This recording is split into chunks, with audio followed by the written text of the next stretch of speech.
Mohon maaf yang sebesar-besarnya karena pertama ada kendala mati lampu sehingga saya hanya memakai ini dan PPT-nya sudah saya share di kelompok kita ya, di grup kita ya.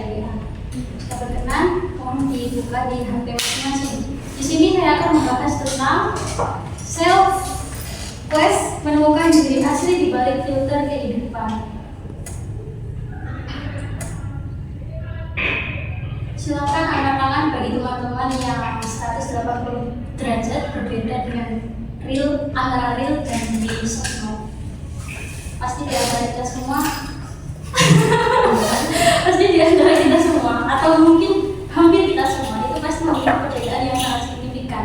Kalau di sosmed itu lebih baik, kalau di real kesan galak atau cuek seperti itu. Selanjutnya ada ayat tentang man arafa nafsah faqad arafa rabbah, yaitu barang siapa yang mengenali diri sendiri maka dia akan mengenali Tuhannya. Di sini tuh diri sendiri itu apa sih? Ada yang tahu? Ada yang tahu diri sendiri? Apa belum ada yang kenal dengan diri sendiri? Diri sendiri itu ketika kita berhasil melakukan sesuatu atas kehendak kita sendiri tanpa dipengaruhi oleh orang lain. Kita mau beramal ceria atau melakukan sesuatu hal itu berdasarkan hati kita, hati nurani kita, bukan karena FOMO ikut teman-teman ada yang punya IP terus kita pengen kayak gitu. Terus di sini ada 3 nafsu yang sangat mempengaruhi dalam diri manusia. Yang pertama ada nafsu amarah, kemudian ada nafsu lawamah dan nafsu mutmainnah. Tentu teman-teman sekalian yang ini semua dari UIN ya. Yeah. Tentu teman-teman sekalian pasti sudah tidak asing dengan yang namanya nafsu al-amarah, al-lawamah dan al-mutmainnah. Al-amarah itu apa? Nafsu yang mari kita berkenalan dengan nafsu al-amarah, yaitu jiwa yang egois. Ketika kita pengen memiliki kerentak sedikit aja, kita langsung pengen sakit saatnya kita mendapatkan itu. Misalnya apa ya? BNP, terus orang-orang maksa nih mulai kalau boleh aku kelas. Misalnya seperti itu. Terus yang kedua ada nafsu al-lawamah, yaitu yang menyalahkan diri sendiri. Ketika kita sering mengalami kegagalan, kemudian kita ini mesti gara-gara aku kurang belajar, makanya IPK aku medos. Mana yang padahal itu sesuatu yang tidak bagus ya. Yang terakhir ada nafsu mutmainnah, yaitu jiwa yang tenang. Ketika kita sudah memiliki jiwa yang sudah bisa menakar-nakar, jadi ngerti ketika menghadapi masalah ya apa caranya, ngerti biasanya galak ya apa caranya bertindak ben gak biasanya ngamuk gitu. Nextnya yaitu jebakan ego dan penyesalan. Bagaimana cara menempuh jiwa yang tenang? Ada 3 poin yang bisa saya sajikan. Yang pertama, tidak tergantung pada validasi. Validasi di sini seperti apa? Seperti banyaknya like, banyaknya komen di Instagram atau di ketika membuat story di WhatsApp dan lain sebagainya.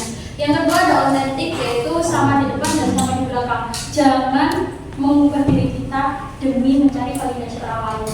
Misalnya kalau kita di depan circle A, kita ya jadi diri sendiri kita aja. Jangan mentang-mentang di circle A kemudian kita roh circle A ini ngerasani mulia, kita ikut-ikutan, oh iya bener, ada yang mau circle A ini. Kemudian pindah ke circle B, kita mukanya beda lagi. Yang terakhir itu menemukan kedamaian peace of mind. Ketika kita berhasil melakukan 2 poin tadi, tidak bergantung pada validasi, kemudian sama di depan dan sama di belakang, kita akan menemukan kedamaian. Kemudian apa musuh utamanya? Musuh utama di sini sebagai janji itu yang pertama ilusi sempurna, yaitu membandingkan behind the scenes kita dengan highlight reel orang lain. Padahal kita tahu yang biasanya ditampilkan oleh orang lain itu belum tentu kenyataannya. Ada yang foto pakai mobil, HP yang bagus, padahal itu semua milik orang tuanya. Tapi seakan-akan kita melihatnya itu, wah ini ada oke ya, keren ya, perfect ya, enak ya.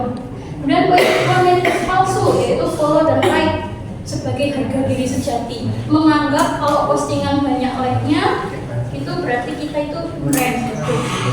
Yang ketiga ada dampak. Dampaknya apa? Yaitu krisis identitas yang kronis. Bingung mana diri asli dan mana yang konten.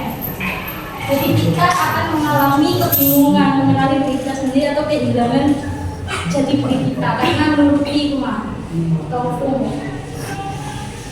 Bagaimana caranya? Langkah yang harus kita ambil untuk kita kembali ke fitrah kita. Sebenarnya kita itu memiliki fitrah kebenaran pada diri kita. Bagaimana caranya? Yang pertama ada etika digital. Dimana itu? Yaitu ciptakan no phone no zone. Yaitu 1 jam sebelum tidur berikan ruang untuk fitrah bersuara. Jadi jangan, kalau kita biasanya itu kan scroll TikTok sampai ketiduran, itu mulai dihilangkan. Yang kedua ada muhasabah, yaitu time check in. Tanya apa niatmu hari ini, pamer atau tulus. Jadi muhasabahkan diri secara pribadi. Yang terakhir ada qanaah atau jumuk, joy of missing out. Lawannya FOMO, merupakan cukup bahagia meski tidak ikut tren. The final challenge pada malam ini, letakkan ponselmu, katakan pada dirimu sendiri, hidupku berharga dan apa adanya. Mulailah hidup dengan menjadi diri kita sendiri. Silakan, ada yang perlu kita diskusikan? Jika ada pertanyaan, monggo. Ini serius ya?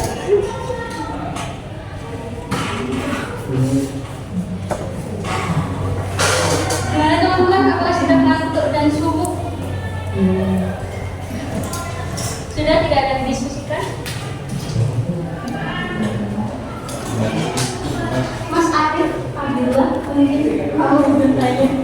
Anda telah selesai. Baik, sekian, terima kasih.